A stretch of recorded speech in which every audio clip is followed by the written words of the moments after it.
মস্তিষ্কে ২ দফা অস্ত্রোপচার শেষে হাসপাতালে নিবিড় পর্যবেক্ষণে মির্জা আব্বাস। পরীক্ষা-নিরীক্ষার ফলাফল দেখে পরবর্তী সিদ্ধান্ত নেবেন চিকিৎসকরা।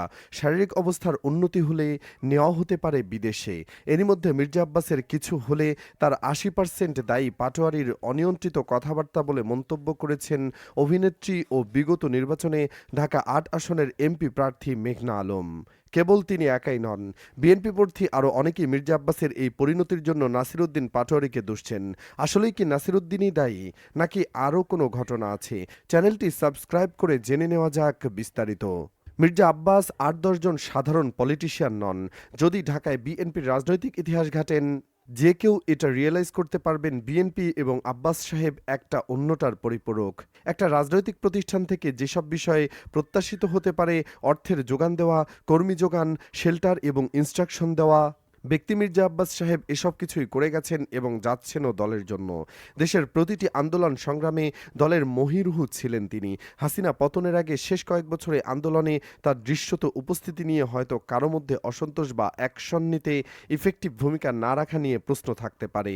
বাট দলকে আর্থিক সহায়তা, কর্মীদের শেল্টার দেওয়া, অনেক নেতাকর্মীদের ভরণপোষণ করা নিয়ে ওনার যে ভূমিকা, সে ব্যাপারে কারো অজানা থাকার কথা নয়।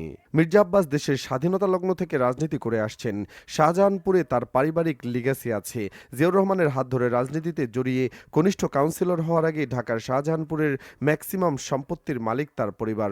কমলাপুর রেল স্টেশন থেকে অনেক সরকারি প্রতিষ্ঠান গড়ে উঠেছে তার পারিবারিক সম্পত্তির ওপরে। যে মানুষ ৮০-র দশক থেকে ঢাকার রাজ করে বেরিয়েছেন, কাউন্সিলর হয়ে প্রেসিডেন্টের সঙ্গে ঘুরতেন, ছিলেন মেয়র, এমপি এবং মন্ত্রী।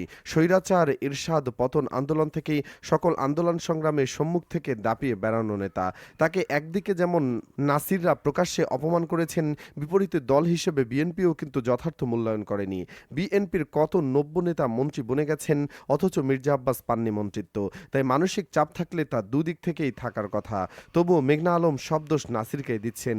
বিপরীতে সাবেক প্রধান উপদেষ্টার উপপ্রেস সচিব আজাদ মজুমদার বলেছেন, মির্জা আব্বাসের অসুস্থতা নিয়ে একটি মহল রাজনৈতিক ফায়দা লোটার চেষ্টা করছে। তিনি উল্লেখ করেন, মির্জা আব্বাস একজন বীর মুক্তিযোদ্ধা হওয়া সত্ত্বেও অতীতে সে মানুষগুলোর কাছ থেকে এক বিন্দু সহানুভূতি পাননি, যারা এখন তার জন্য কুমিরের কান্না করছেন। এর একমাত্র কারণ হলো কোনো এক সমীকরণে বর্তমানে তিনি তাদের শত্রু।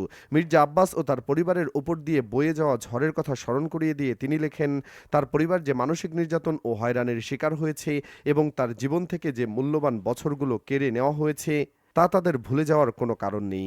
এই ক্ষতগুলো বাস্তব এবং সুবিধাবাদী কোনো সহানুভূতি দিয়ে এই ইতিহাস মুছে ফেলা যাবে না।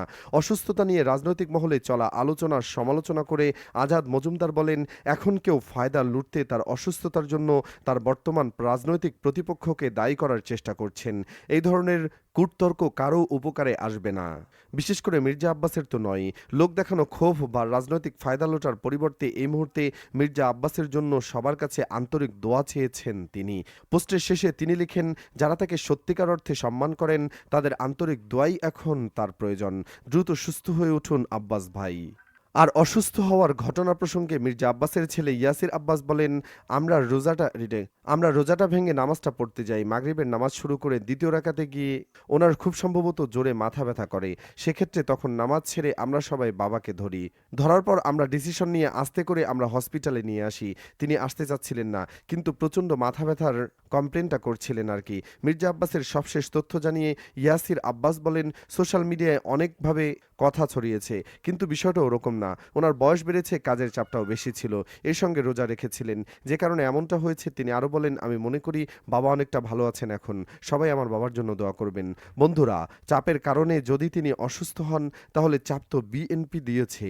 তাকে যথার্থ মূল্যায়ন না করে তাহলে দলও কি দোষী নয়? জানাতে পারেন কমেন্টে। ধন্যবাদ।